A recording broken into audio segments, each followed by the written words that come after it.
After Soul Eater, there was Fire Force. Atsushi Okubo's shonen manga are consistently exciting, giving us fierce protagonists with even fiercer powers. In 2008, director Takuya Igarashi and BONES created a stunning anime adaptation of Soul Eater, and now Fire Force has gotten its chance on screen as well, this time at David Production, and is now airing its second season. Here's 5 things you need to know about Fire Force.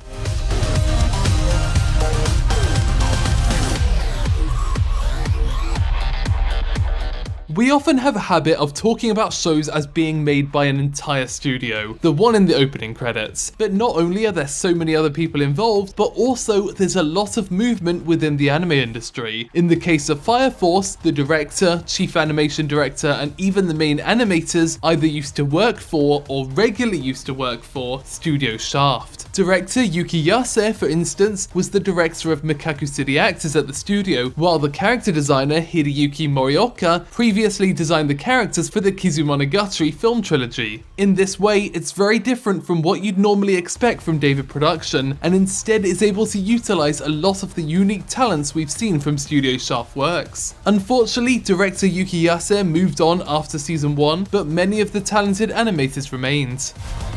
Speaking of Morioka, he was responsible for taking Atsushi Okubo's character designs and recreating them in a way that reflected the original manga, but also would look good animated. And Morioka has a very specific process for this. First, of course, he reads the manga. Thankfully, Okubo's designs were already pretty distinctive, with each character having a unique silhouette. But then, for him, the next step is to start acting. He'll use his whole body to recreate the impressions of each of the characters and their poses. In this way, he can understand how these characters move about. And finally, he uses all of this knowledge to draw out the designs. And as chief animation director, he'll supervise others' work and make sure they always reflect his impressions of the characters.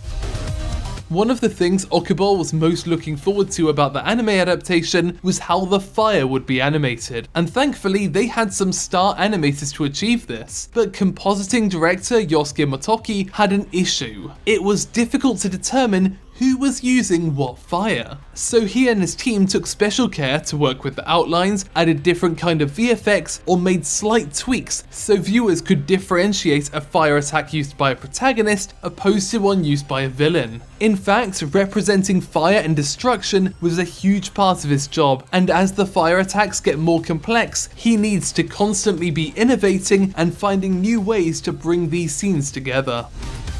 There was a bit of drama last year where shortly after the release of Trigger's film premiere, Atsushi Okubo made a comment in Weekly Shonen magazine about how he's going to be taking extra measures to make sure his work doesn't get stolen. This is believed to be referencing the similarities between Fire Force and Premiere. Okubo's comments imply that his ideas have been plagiarized before he's had his work serialized, which would line up with Premiere's pre-production if he really did talk about his story to someone involved in what would become Premiere. He hasn't elaborated since, so it's unclear where this idea came from. The soundtrack of Fire Force is a particular highlight of the series, being the work of Kenichiro Suehiro. He's someone that self-admittedly excels at orchestral works, and there's plenty of those in the Fire Force soundtrack, along with electronic beats for the battles. But to determine his idea of what Fire Force sounds like, he spoke with Okubo about what music he enjoys and what music he listens to when he draws. And he incorporated those ideas into the soundtrack. Once he'd figured out the sound of the main theme and the musical motifs, the rest of his composition work went smoothly. Thanks for watching OTAQUEST in Japan. Feel free to subscribe to find out more about the art and creation of Japanese pop culture.